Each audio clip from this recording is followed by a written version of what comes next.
Awesome. All right, up next, we're going to have Chris, Josh, and Chewy. Ben, how you finding it so far? Are you guys making some good connections, chatting with lots of people?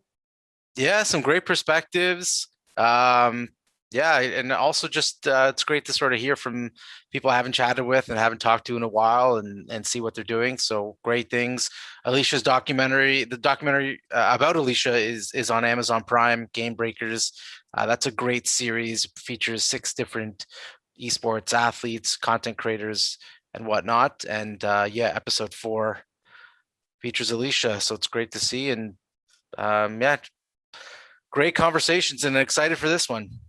Awesome. Maybe you can, if you have the link, I'd love to watch that documentary. I haven't seen it. Yeah, I will. Yeah. Ben, maybe you can put it in the chat. Yeah, I'm going to drop it in chat. Awesome.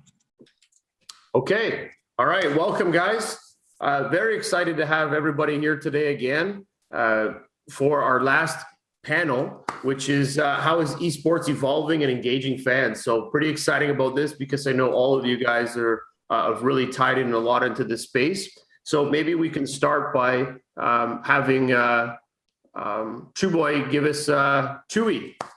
give us a little bit of background on yourself, and then we can go around the horn that way. But yeah, just a little bit about your background and what you're up to.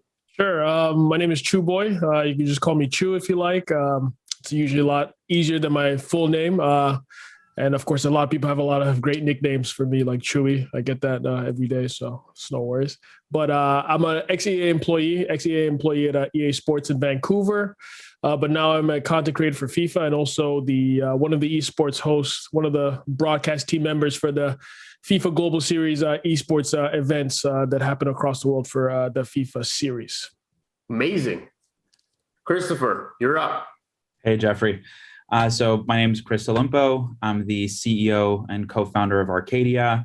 We're currently building the world's first stadium-sized mixed reality arena for athletes to replace avatars in what we're calling super sports. Essentially, athletes run around in stadium-sized video games for live broadcast audiences. Prior to that, I was a creative director that produced some pretty cool virtual reality and augmented reality stuff. The most notable of which was I had the privilege to direct and produce Tom Cruise's first VR film, which documented him doing a stunt in a zero-gravity plane. It was pretty wild. And yeah, happy to be here. Thanks for having me. Awesome. Josh. Thanks, Jeff. Yeah. Hi, everyone. My name's Josh Marcus. I'm co-founder of MKM Esports, which is Canada's first law firm and management agency dedicated to esports and content creation. I'm also Chief Operating Officer of Rumble Gaming. We are a talent agency, represent about 500 or so influencers, esports professionals, teams, ancillary entities all throughout the space, based out here in Toronto. Thanks for having me. I love it. So you guys have all of you have a real in-depth background in the space. Maybe just for interest purposes, can you give us an idea of how long you were as a player and then how long you've been in it from the business perspective? Because you guys do sit at it look in from a different level and where you're coming into this whole ecosystem. Go ahead, Chris. Oh, so just as a player, like playing video games? So yes. I guess, I don't know, since I was like, as soon as I can hold a video game, like in my hand, like I always played everything, always loved games, whether they be digital or physical card games and stuff like that. My family, a bunch of pranksters, half Italian. So played a lot of Tetris on the Game Boy. My older cousin used to show me that and was always obsessed with, a lot of the Nintendo products, played Mario. The first video game I ever finished was Aladdin. I guess that's going to age me a little, but I remember being really proud. My godfather was like, holy shit, you beat like the magic carpet level, which was like a lava level. And I always had a fascination with classic video games. So I played a lot of the Game & Watch gallery stuff on Game Boy, played a lot of like Galaga, Pac-Man and stuff like that. And then became obsessed with like Mortal Kombat because, violence is like pretty cool when you're a kid. And like you start seeing that stuff and you get like to learn like how to do the finishers and stuff. I could go on and on about games, but when I started taking it seriously as a business, I think I watched the movie indie game, the movie. And when I found out that Phil Fish, one of the creators of Fez, was from Montreal, I'm from Montreal, Canada, it kind of blew my mind. At the time, I was working at Lockheed Martin in simulations for the Navy. And I was like, these developers, there's like this underground developer scene in Montreal. What the hell? And I was about 22 or something. And within like a month, I quit my job and just started throwing myself into that scene. Did the global esports, game jam. No, sorry, I forget what it is exactly. The global game jam, and I got confused with Global Esports Federation for a second. And at the global game jam in Montreal, won for best art direction. I had this idea for a game, and one of the guys that commented like, this game looks really cool, was the developer of Fez. And that was just like a cue for me, like, this is it, like, this is all I'm doing. And with time, worked at a rapid growth startup in the hospitality industry, then moved on to a virtual reality agency, but always had this thing in me, like, I really want to make the future of gaming, really want to work on innovation, and have the privilege now to build this company at Arcadia, which we just closed a round of funding a few weeks ago, and we're getting ready to show the world something pretty cool. Awesome. Very cool. Thanks. Chu, how about yourself? Well, in terms of video game history, I'm probably the same age as Christopher, judging by the games. I did not beat Aladdin, even though that was one of my favorite games. That was really hard, like that lava level. Yeah. I don't remember actually beating it. Yeah, it was a brutal level. But I think I started like back, my first console was Sega Master System 2. I think like got it like in 1992 or something like that. So I was always a Sega kid for a while, got the Genesis. That's where things started to get like very serious in terms of gaming. Then move on to the N64, which was my favorite console of all, probably tied with the GameCube. So I went from Sega to Nintendo. And I always, like everybody here, like I always had been playing games since day one. My parents, I'm originally from Nigeria. African parents hate video games completely. So I would always get yelled at for playing video games instead of like studying or doing homework.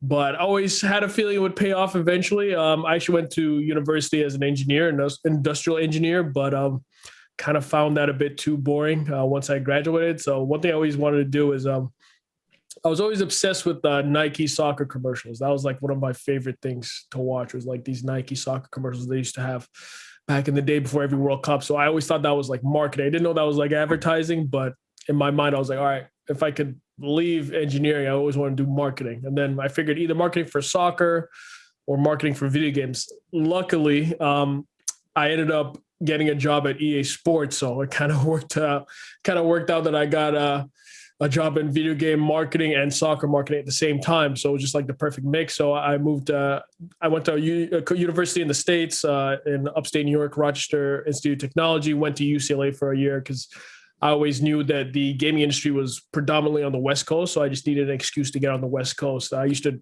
sneak into E3. Back when E3 used to only allow journalists, I would just make up some fake website or something, like make up fake business cards just to sneak in and out. I would always ask people, some of the marketing people there for, jobs, interviews. I remember like waiting outside of one of the Telltale Games booths, trying to get an interview with them for like 2 hours. It didn't work out, but it's it always just leads you to the point you're going to eventually. So got the job at EA Sports in like 2012, worked on the FIFA Ultimate Team series. My job was to kind of market that to the general public, figure out how to get that, because it was very small at the time, but now it's like $1 billion part of FIFA itself. Left in 2016 to pursue the content creation side of things. I was an influencer manager as well on the side while I was at EA. So I kind of saw that I would rather be an influencer instead and work on that side, just a bit more freedom. And after that, luckily the guy that replaced me when I left decided to hire me for the global series broadcast on the esports side of things. So I kind of fell into that. And then I just ended up loving FIFA esports. That kind of took me down to other esports as well and looking into those. But that's how I got here. Amazing. Quite the journey. Very exciting. Josh, how about yourself? Yeah, back in the day, I guess Sega Genesis was probably my first console that I really dove deep into. Sonic 2 was my game for years growing up. And then, same, PlayStation came out. I was really big into Tekken. I don't think I've really played Tekken since Tekken 2. I tried playing Alicia once, and that just went terribly. N64 from there, and really the Zelda games was my growing up. I still love Zelda. My dog's name is Link. So that was, growing up, I was a Nintendo kid for the vast majority of my life. But in law school, actually, is where I really made that first jump. My business partner and I, we went to law school together, and we played far too much time playing Smash Bros. More time playing that than studying. And we came across this, it must be 12 hours, this documentary on YouTube. I think it's just called the Smash documentary. I've always referred to it as the Smash documentary, but it was all about the rise of the competitive scene and the rise of MLG, and, kind of introduced you to a few of the big names at the time. And this was a world that neither of us, we had heard that it existed, but neither of us really appreciated or delved into until then. And we went down this eSports rabbit hole. So a couple of years went by. I was articling actually at an insurance defense firm, and then I worked there for a few years. Very different world. And I was speaking with Evan, my business partner, and I think it was Ninja had just signed whatever deal he had. And we said, look, if you're looking into the traditional sports world, these athletes, they're not negotiating their own deals. They're not signing, they're signing their own contracts, but they're not the ones putting them together. Surely this infrastructure must exist in esports as well. And we found it did to a certain degree. There were two law firms doing it down in the States. No one doing it in Canada. And, we had kind of fallen in love with this industry and found that opportunity to say, you know what, all right, let's go for it. So we both, we quit our jobs. We launched the law firm first, and shortly after the management agency. And it's really been all uphill from there. A lot of our clients are either small businesses, so they're teams, they're tournament organizers, they're kind of those ancillary entities who, like Ben said, sometimes they need that push in the right direction from the business standpoint, and we offer them that. But we also work with players, a lot of pro bono players. If you're something that we pro bono, meaning we'll help them out no charge, especially for contract reviews. Something that we found when we first started was, if you're a 16-year-old and somebody puts a contract in front of you to play Fortnite for a case of Red Bull, you're going to sign it. You're not going to think about, A, what value are you bringing to them, and are you actually getting that value in your contract? And B, is there anything that you're giving up here that really, you're just not thinking through, or at least not appreciating to the extent that you would with a second set of eyes. So that's how we got into the industry, helping out players, but also building up this practice of more corporate law in a really fun industry. And then from the agency side, getting to play a part in really creative activations all across the space. And it's I'm sure we'll get into this, but it's a tough world to come up with an activation that somebody's going to pay for, because sponsorship dollars are still pretty hard to come by. But more importantly, one that's authentic in the gaming space, because the community really, you can tell they sniff out inauthenticity. And when something goes wrong, or when that promotion just something smells off about it, the brand hears about it. So working with these teams, working with non-endemic brands who are looking to enter the space, it's just a ton of fun, and a great mix of the legal side with our love of gaming. Awesome. You guys have a very all have great backgrounds and great stories on how you've kind of maneuvered through this space over time, but coming from the player into the business side and more into the larger business entity. And I think you provide a lot of room into how is esports really evolving? How is this whole industry changing? And Josh, you mentioned kind of that starting kickoff point, which is how are brands engaging in this massive industry? And maybe just to take a step back, one that kind of really popped out in my head when you were talking about that was AOC when she joined Twitch. And I think Justin Trudeau was on there and a few other people. And all of a sudden everybody was like, oh my God, I can't believe they're on here. So it's really evolving into this mass global community. Again, it's untapped, it's uncontrolled, it's just kind of doing its thing. but what are you finding as how esports has evolved, and why are all these people jumping into it? It's kind of like, I guess, the Bitcoin craze, but what is the driving force that people are getting into this? And maybe you can elaborate on that. Yeah, I mean, I think we've all, or a good chunk of us, have seen the statistics in that there are more people, and generally a younger generation, tuning in online, whether that's YouTube, whether it's Twitch, Facebook streaming, any of these platforms. We're the generation of cord cutters. We're the generation of ad blockers. It is very hard to reach those 16 to 25, 30-year-olds in your traditional media ways. So yeah, to your point, I mean, you have people like AOC and really the Biden campaign generally, they really jumped on board on the online media train, just trying to engage with this demographic in new ways. From the corporate standpoint, you're seeing really creative activations, particularly I think from the food industry are some of my favorites. Wendy's had a great one where they did this collaboration with Fortnite and basically had an avatar or a skin that was somewhat similar to Wendy, going across and destroying freezers, right? Hey, we hate frozen meat. I'm going to destroy every freezer I can find in Fortnite. Authentic ways that they're saying, hey, yeah, this is Wendy's, and yes, it's a paid promotion, but at the same time, it's still kind of fun, and I don't care because, yeah, okay, that's a creative way. I will go ahead and destroy freezers. So there's a lot of creativity involved with it, but more importantly, it's the only way to really reach some of these audiences. I have a little sister; she's 8 or 9, and I said, well, what do you want to watch? And she has her iPad in front of her. Princess stuff. What do you mean princess stuff? And sure enough, I go into YouTube, I type princess stuff, and there she is clicking next video, related videos, going through. Some of it's probably sponsored by Mattel or Hasbro, and seeing other children playing with their toys, or some of it is digital shorts, right? It's literally princess stuff. And it's very easy to target that market of, okay, if you're trying to find those viewers who are watching princess stuff on YouTube, you can, using traditional search engine optimization and the right keywords, you can get your content out there. So it's shifting how we're reaching that audience in this digital age.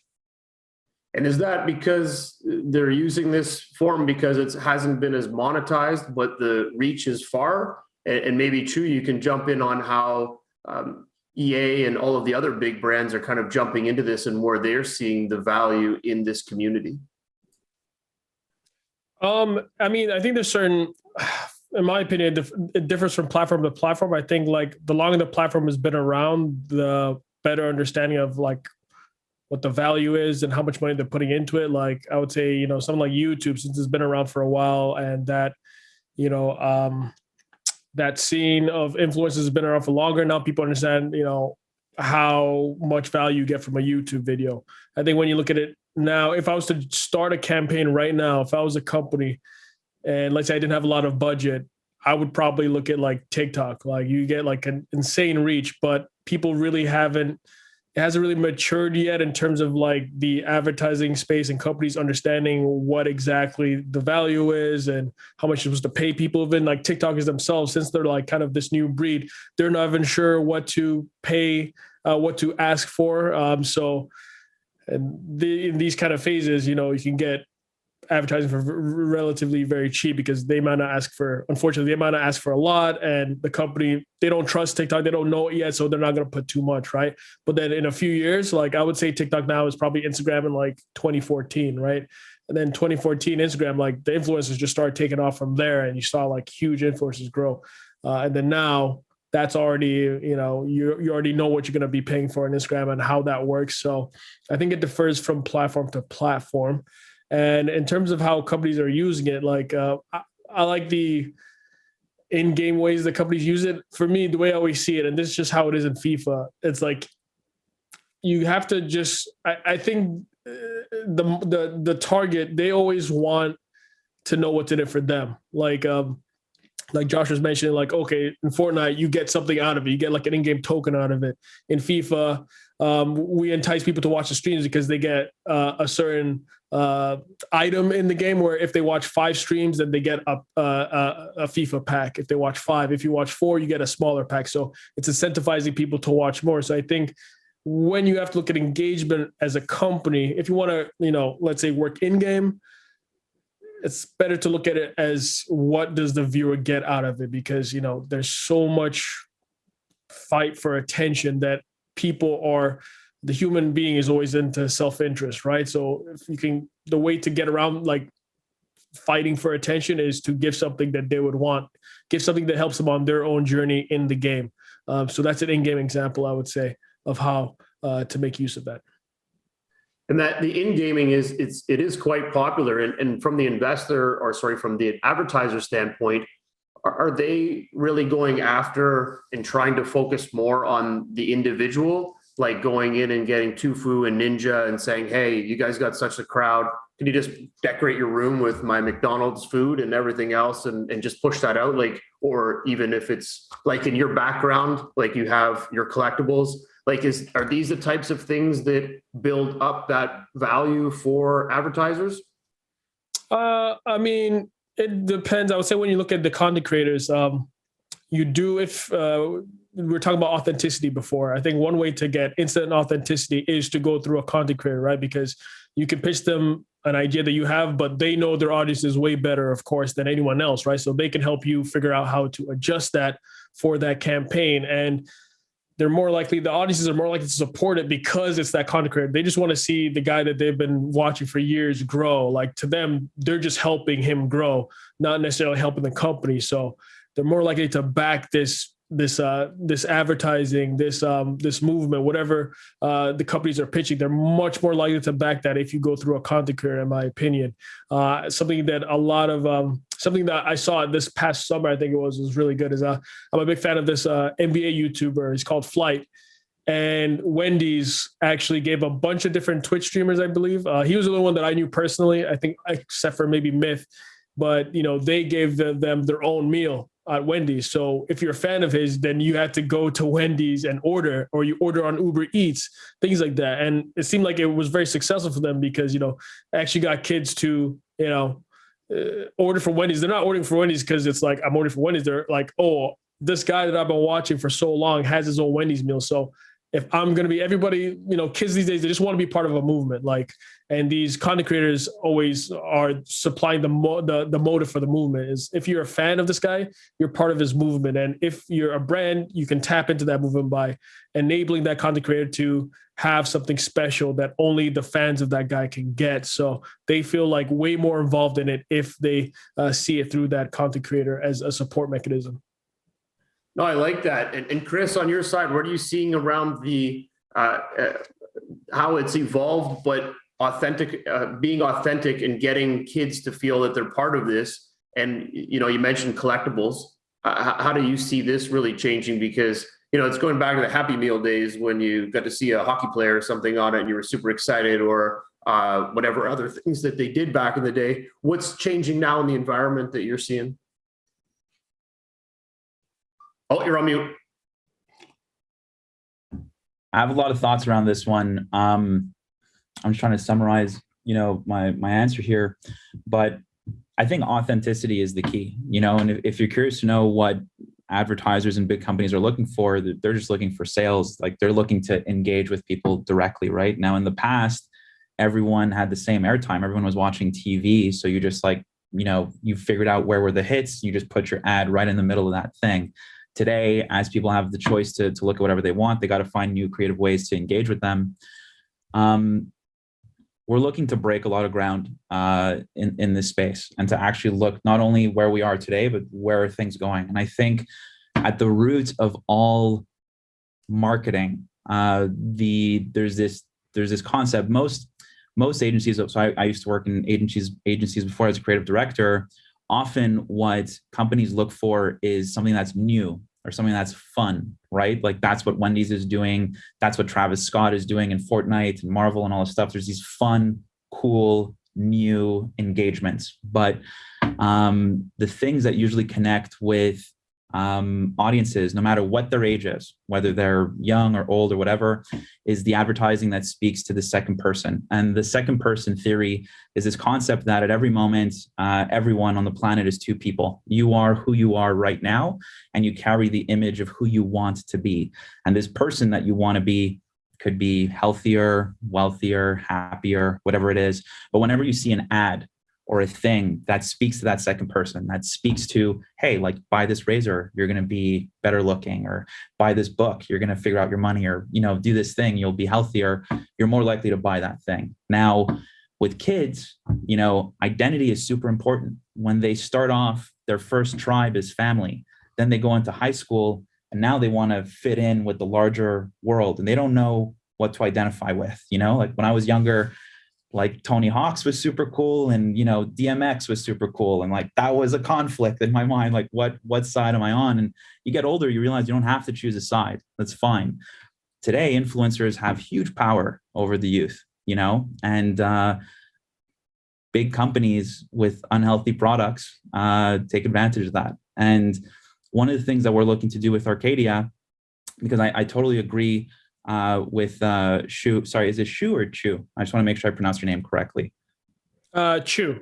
Chu, thank you. So, and also the Ronaldo card is super cool behind you.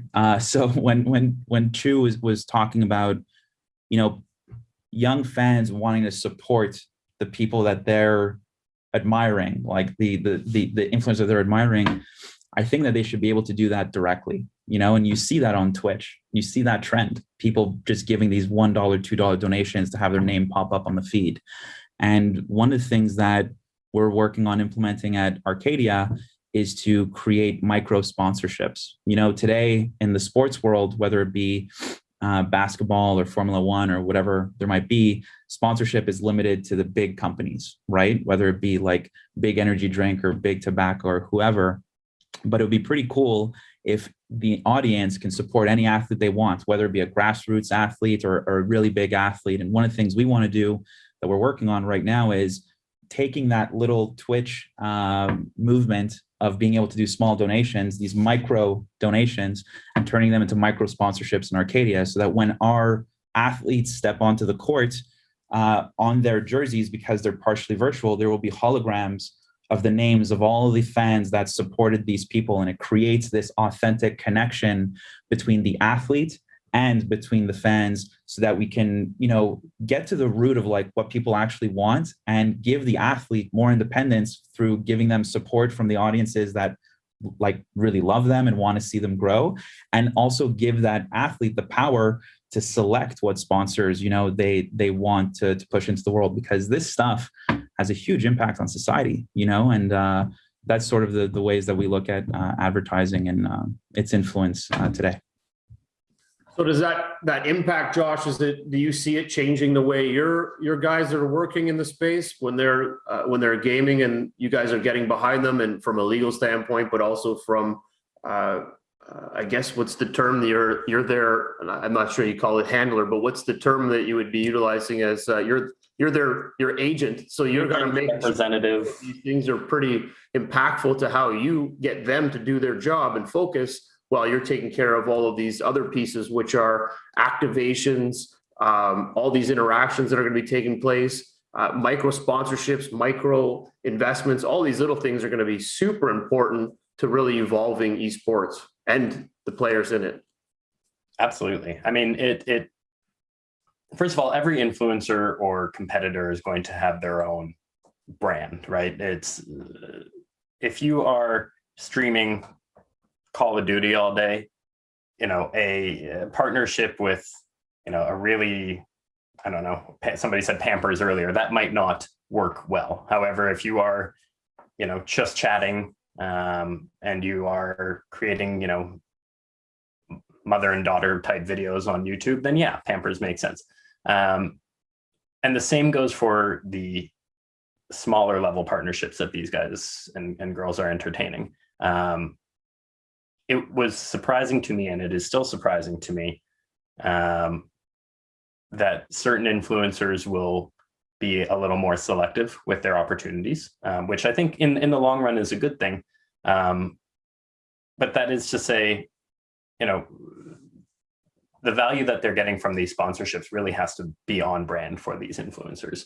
So I love the idea that Chris's company is going after, and really trying to engage with your audience and your viewers, because your brand is really, it's just an extension of your viewers who are watching you and supporting you. And there are very few ways, I mean, there's many ways for somebody to support their favorite creators, but very few ways that are actually tangible and helpful to the influencer themselves. Straight up PayPal donations are great. And that's really what helps these influencers, buy their new rigs and get a new ring light. And it's an expensive endeavor to be streaming. So especially at the smaller level, any innovation, any creativity that comes a long way is a great opportunity for these guys. And then as you get larger and larger and you have more freedom to say, well, I like this partnership, I don't like this partnership, that's where they start to be a little more, again, rightfully so, selective about, this going down this route makes sense. Partnering with this clothing brand, let's do that. So it sounds like being more selective. And when you look at even the top viewers from TikTok, they maybe have 9-10 million people that are following them, and they've built a channel out in such a short amount of time. Is there cross promoting that's going on? Are you seeing people that are really huge on the esports side, in the streaming side? Say Ninja, is he going in and structuring the business inside of each one of these social platforms to build up a bigger persona so that they can take on more of that EA Sports and now what Chris is doing as well? Is that something that they look at as being, hey, we're a real influencer and we need to tap into all areas? Or is it just strictly, this is the only place I can be successful in, and I'll let the rest of the world push me through this in the upcoming years, but it's not really my focus? Yeah, to an extent, they're leveraging obviously multiple platforms. Something that's worth noting is the competitive side of esports is quite different from the content creation streaming side. If you are aiming to be the best of the best of the best, you are going to be spending most of your time practicing, competing, playing in tournaments. Streaming is something that you might do on the side. If you are part of a large organization, the org might even say, no, you can't stream, right? They don't want to give away their tactics and their tactics and strategies. On the streaming and content creation side, you're kind of taking the other approach. It's, as I think it was Anthony earlier said, they have to be on there 10 to 18 hours a day, just driving fans and trying to engage them and creating new content. And the content goes stale after a week. So now we got to come up with something new and fun and different. I think to a certain extent, you have to leverage multiple platforms. But if you are very great on TikTok and you've built up this, few thousand or a few million followers on TikTok creating these 10-second clips, that might not necessarily translate well to live streaming for 10 hours straight on Twitch. There's a different creative mindset. In many cases it does, in some cases it doesn't. And it kind of goes back to they're finding their brand, harnessing what that brand is and where that audience is. And I mean, my advice to them is generally grow where you are right now and branch out from there. Because if you try to be marketing yourself on TikTok and on YouTube and Twitch, live streaming and pre-recorded, there's only so much time and resources that you have. And it kind of waters it all down, as opposed to build up your brand, get that following, get that audience engaged, and build from there. Awesome. And I think you're right. It almost goes back to like marketing 101, and you're just sticking to the platform you're in. And Chu, how do you guys look at it from a big brand standpoint? How are you seeing it evolving? Was it before kind of a buckshot spray of big business advertising across these communities, and now it's getting a lot more focused? They're going after people that are going to carry more influence to engagements that are going to convert quicker. How have you seen that change occur in the last few years? Well, luckily I was able to work on both sides of the fence, like being in the company side and then leaving to become a creator myself. I remember at the start, I remember it was just even a big deal at EA Sports to even like pay an outside person for a video. I remember like the first day that ever even like came up to pay a YouTuber for doing a video for this release that we had. Cause in our head, we're just like, all right, we're the company. We could just advertise this ourselves. Right. But then we thought, all right, maybe this is something new. This was like back in, it's like 2013, I think is when like we first did that, 2013 or 2014. And then I think from there in that phase, like companies were just kind of going for like, the biggest person back then. You still see a bit of that today. They just kind of go for the numbers. And then I want to say like around 2017, 2018, then you start to see things change a bit where people were like a bit more savvy about influencer marketing on the company side. And they were like, all right, well, it's actually more about conversions. Like we can pay a guy who's got 1 million followers, right? Let's say in my case, he is a soccer influencer, but this product that we have is more of a basketball thing. So you don't want to pay a guy who doesn't have necessarily like that kind of following in that niche that you're looking for versus just giving a guy with a lot of followers just a bunch of money. So I think what's pretty cool now is just the rise of the micro influencers. And like, I always tell people, a lot of my friends want to become an influencer too, or like a content creator. And they're always worried like, oh my God, like no company's ever going to want to work with them. I'm like, no, actually the opposite, because there's 5,000 people that you have following you. You're always probably have the most engagement when you first start off actually as a content creator, because that the people who are following then really are following you for you because you're just starting out. So they're like you for you. So even if you have like 5,000 on like Instagram or something, I always tell my friends, I'm like, actually, you're probably a better selection for them because even though they're paying less than they would somebody else, they're still getting a better bang for their buck. So a lot of companies look at that, looking at it like that now, where they're, I always tell my friends who have small businesses, don't go for the big of influencers, not even me. Like, go for the guys who are like under 10 and under, 10K and under, because I think you probably get more for what you paid for if you go with them. So I think that's what we're seeing right now. Even though the big deals are there, with the likes of the Jake Pauls, those kind of guys are, those guys cause crazy movements. Those are, tons of millions, things like that. But I think there's better value in the smaller guys even. I love that. And I do agree. When you go on grassroots, they have a little more impact. They're speaking directly to their audience. And I think, Chris, that's kind of where you guys are kind of jumping into. And I know you're not going to give us all the insights now before you launch, but how are you feeling that that's shifting? And is that really the direction it's going and where you guys are going to start to play? Well, I think Chu's exactly correct. Like you're seeing the rise of the micro influencer right now, people investing in people who have 10K, 20K followers and stuff like that. And I think that it all connects back to authenticity and wanting to actually speak directly to people. When brands have a product that connects with an influencer and that influencer has access to a specific audience that's in a certain region and follows them because they have the same culture and values and stuff like that, you have a click, you have a connection, right? And so for us, it is part of, no, I will not give up some of the secrets of what we're going to be doing this year. And I appreciate you just not even trying. So that's pretty cool of you to do that. But at the same time, yes, that is sort of how we're planning on doing some stuff. What I can say is that we are preparing an 8-city tour, and we're going to be looking to introduce the world to this new category in sports where video, where eSports and traditional sports, I don't know what to call them, sports, like sort of collide together.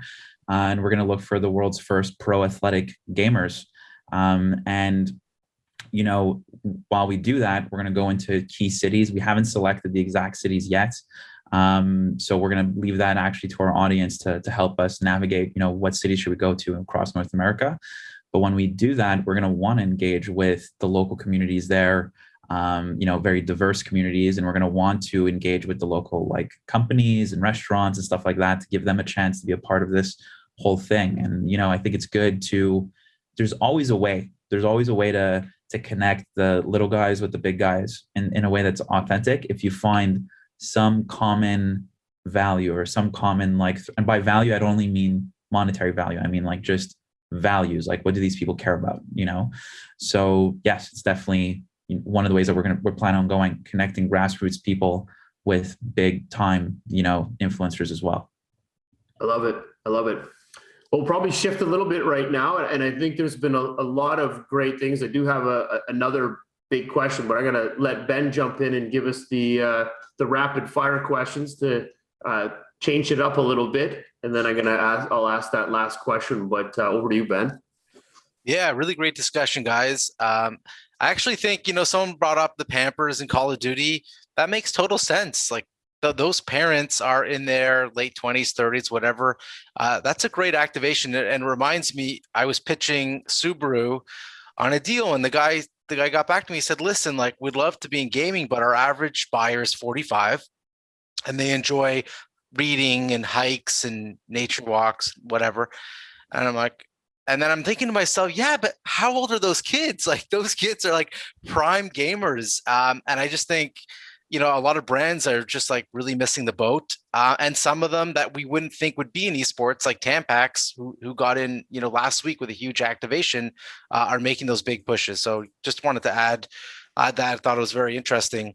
So let's just break it up a little rapid fire. So kind of some quick hits, quick responses to some interesting news and fun things. So what do you guys think? And just feel free to jump in and we'll go around. Do you think cannabis will make its way into esports in the next 12 months? I mean, from a brand partnership and sponsorship perspective. I love that question. I don't know if it's in the next 12 months. My short answer is it should, but I don't know if it will. But I think it would be great if it did. Yeah. Sorry, go ahead, Chu. You're seeing a lot of CBD companies in it right now. And I think whatever stigma that's there is less with CBD. I agree. It probably won't be in the next 12 months. Publishers and tournament organizers need to relax their rules a little bit more before that can happen, particularly in the kind of restricted areas of advertising and sponsorships at the higher levels. But yeah, I mean, look, the money's there, and certainly the target audience is there. So I wouldn't be surprised.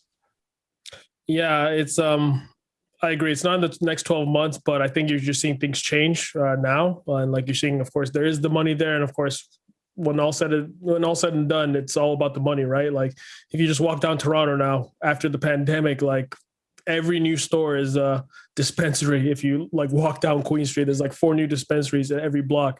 But right now, of course, there's still that stigma, especially like in the US. I know they're just about to make it legal pretty much for most states, but it's probably a couple years out. I mean, even like myself, like I know the benefits of CBD and how it's helped me as well, but even I cannot be affiliated with EA Sports and promote alcohol or cannabis at all, right? So even myself, I wouldn't be allowed to. So I think the stigma needs to change, and hopefully, I'm saying like maybe 2 years.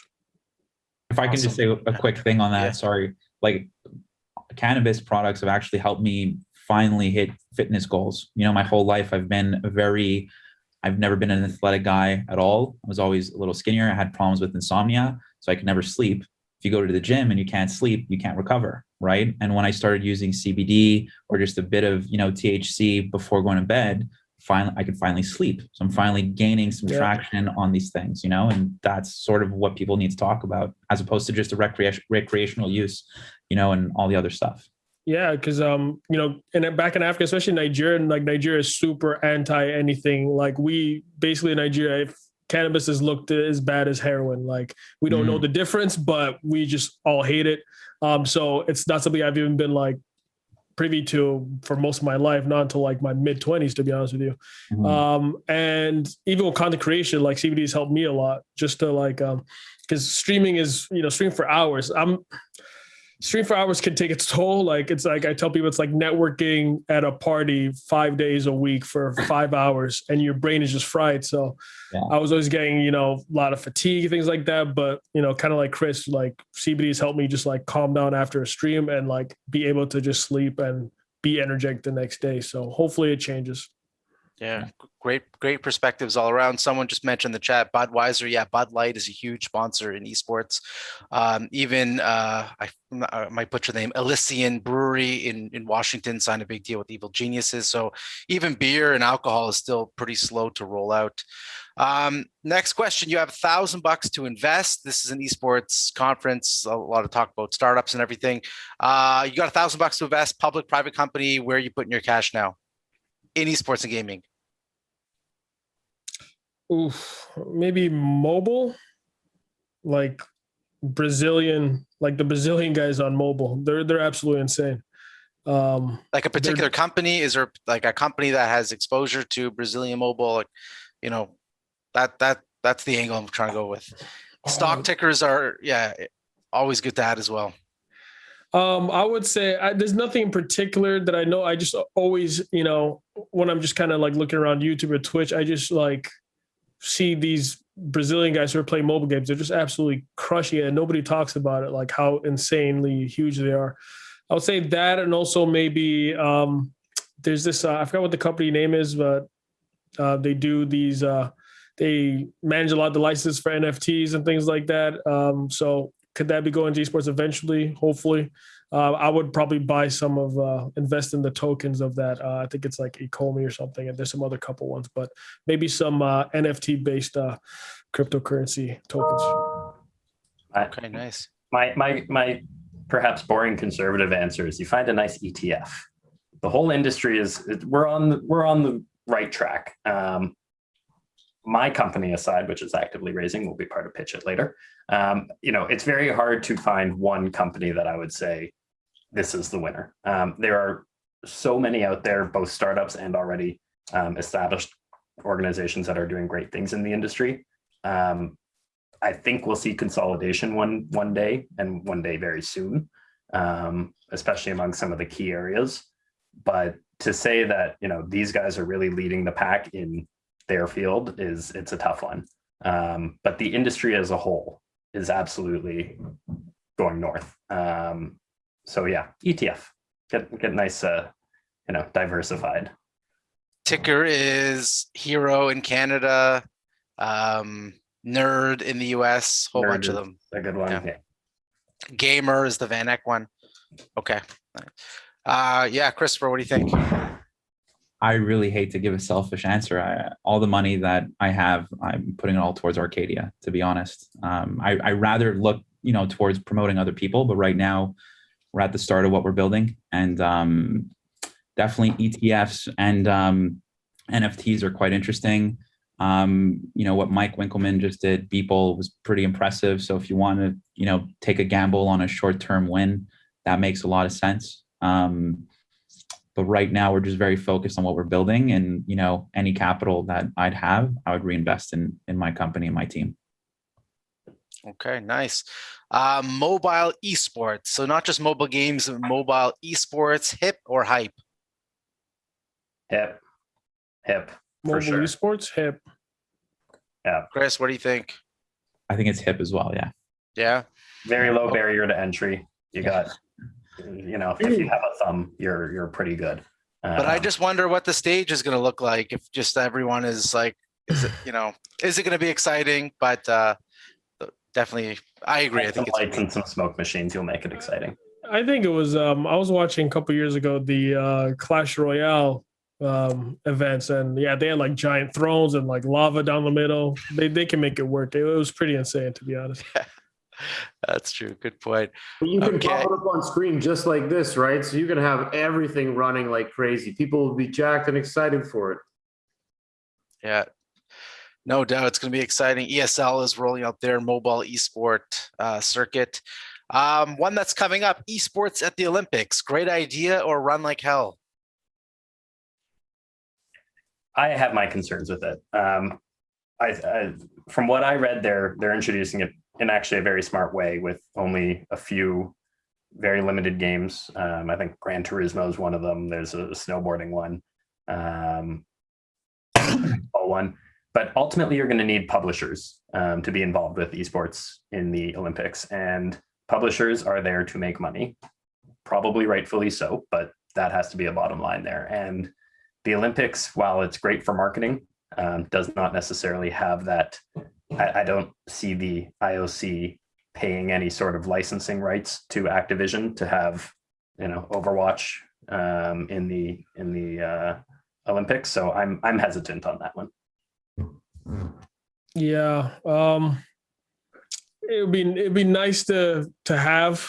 It's just that kind of like what Josh is saying. Like, I don't trust the parties involved necessarily to steer in the right direction, or make the most of it. So it'd be good to see the representation there, but at the same time, like I'm not too sure where it would go and if the people, the stakeholders, are the right people to take it there, you know? I just wonder if it's even necessary, you know, like there's such a big audience around esports right now. And I think it's a money and an audience thing rather than it being a values and a culture thing. Like the Olympics are supposed to be about celebrating athletics and connecting the world together, from the ancient Olympics to the modern Olympics today, you know? And I think that I love esports. You know, we're building an athletic video game where people can run around in these large scale games in like large stadiums. That isn't the anti-esports. It isn't the anti-sports. It's just a new category that I think should exist. And something like that, I think, would belong in something similar to the Olympics. Like even at that would have to be like a conversation. But the Olympics have evolved into this like very big corporate machine. And there are athletes within it that really represent the values of what the Olympics are supposed to be.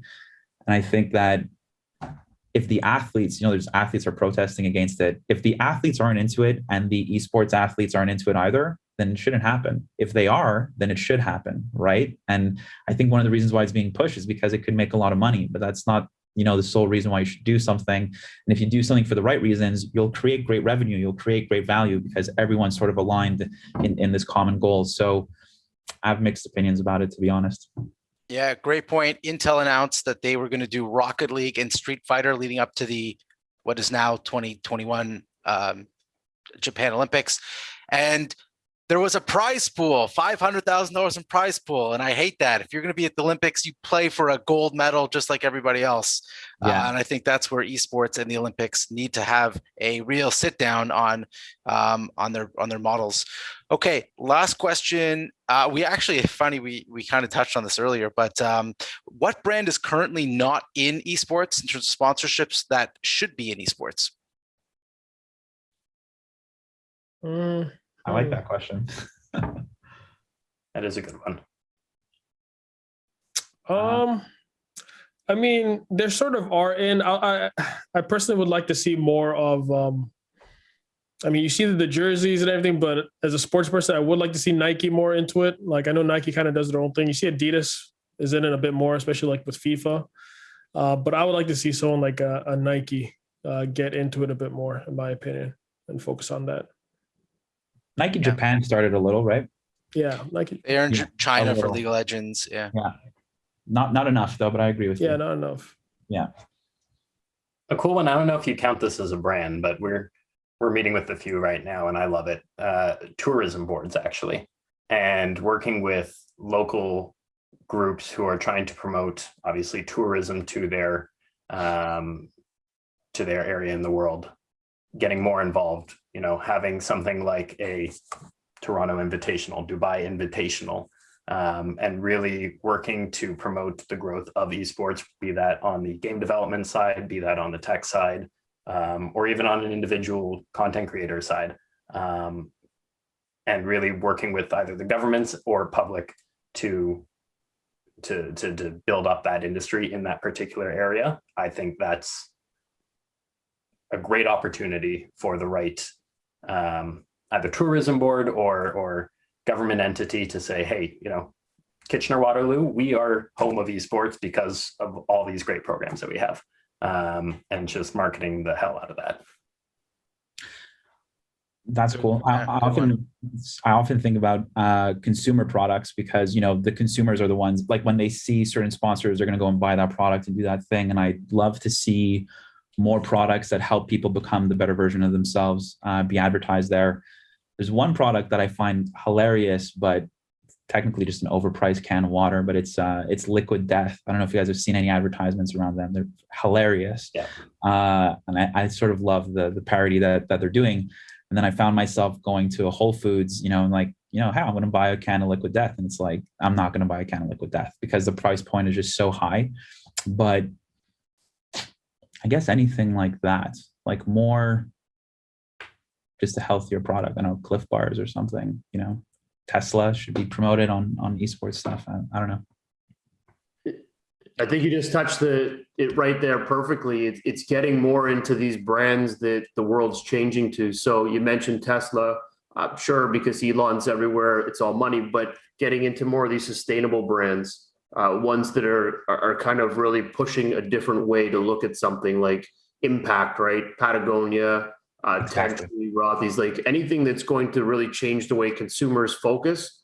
Like even when you go into the diversity world and getting into how you can help players at an earlier age better understand the environment, those are the types of brands that can help change that, right? If they're going to get in there and be part of it versus your power drinks and your beer and your smokes, like these are toxic type brands. They're not building inclusion. They're not building things that make you feel part of a community that, they're outlets. And I don't think you're looking for an outlet. You're looking for something that really builds the community and shows that this is somewhere where you can create an e-Olympics, like one of the people shared. So I think that going in that direction is going to improve any environment, but we always go to the big brands that are a little bit more toxic, like Budweiser and things like that. Yeah. But to your point, go ahead. Yeah. No, go, Chris. I was just going to say, yeah, I think also brands are a little scared because the community can turn on you in a dime. We saw last year with Neom. Neom is a big sort of futuristic city project going to be in Saudi Arabia. And they announced this like huge deal with the LEC to be a big sponsor. And then like overnight, immediately, the whole community turned against Riot Games. And this whole partnership was canceled, and it was tremendously embarrassing for Neom, embarrassing for Saudi Arabia, et cetera. And so I think those types of stories are the ones that, when you talk about liquid death or other maybe like meme type of products or products that are outside of the norm, they may be hesitant because of this unknown reaction from the gaming world.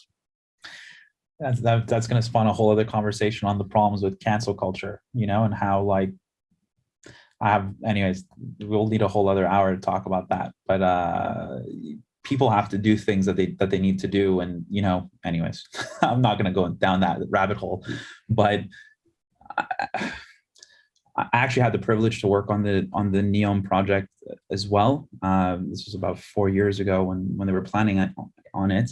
The intentions of that city are in the right place. What that evolves into, you never know, because a lot of people get involved and you don't know exactly what's going to happen or what they're going to do. But this is where I think there's an importance in being selective with the products you sponsor, the people you partner with, the things that you do, and taking the time to communicate with your audience and your fans as to why you're doing all the things that you're doing so that they can connect with it and not make these like superficial judgments and cancel things before they even have a chance to materialize and do the good that they're hoping to do for the world, And, I really like what Jeffrey was bringing up before in terms of, being selective and using more sustainable brands and stuff like that, because the truth is that when you have a place where that people gather to watch the same thing, when the sponsorship in that place represents the values of those people, it drives better communities, stronger communities, and it drives more audience, which drives more value, more capital, more revenue, which makes everyone happier, right? And you see these trends in social media through the micro influencers, through all these people. People are looking to be healthier and happier and wealthier and like have their lives like connected, and they're looking at it in all the places that they can. And if you pay attention to that, it gives you a good signal as to what you should do, whether you're a small company or a massive one. And if you can, select sponsors and brands that help the world become a better place, as cheesy as that sounds, I think you can actually drive better value that way. The problem is that we have a bad habit as a society. We're used to taking money from big tobacco, big, energy drink and whatever. So it's just a system that's in place. And if we can make room for other stuff, then we can like shift it in another direction. It's just my opinion. No, it's well said. And, just because you're right, we could spend an hour on this, which is actually a great subject. But we're going to jump into the pitch event. But you take brands like Allbirds and things like that, where they've just skyrocketed in value and opportunity. But how do they get them into esports? Well, they might not have anybody that plays games in the company. They may not have that understanding. And it's really that educational piece that has to go back to getting them in there so that they can be part of this culture. And that's going to change the culture too. So if you see a brand for all brand shoes up there while you're playing a game and you're playing Call of Duty and you're yelling at each other, that's a more peaceful brand than if I see the power drink that makes me go to the fridge to grab another Red Bull so that I'm going to get there and yell louder. You're not really playing, in the same ballpark. And I think branding plays a lot of change in that. Yeah. But again, I think you guys were awesome. Thank you very much for really diving into this.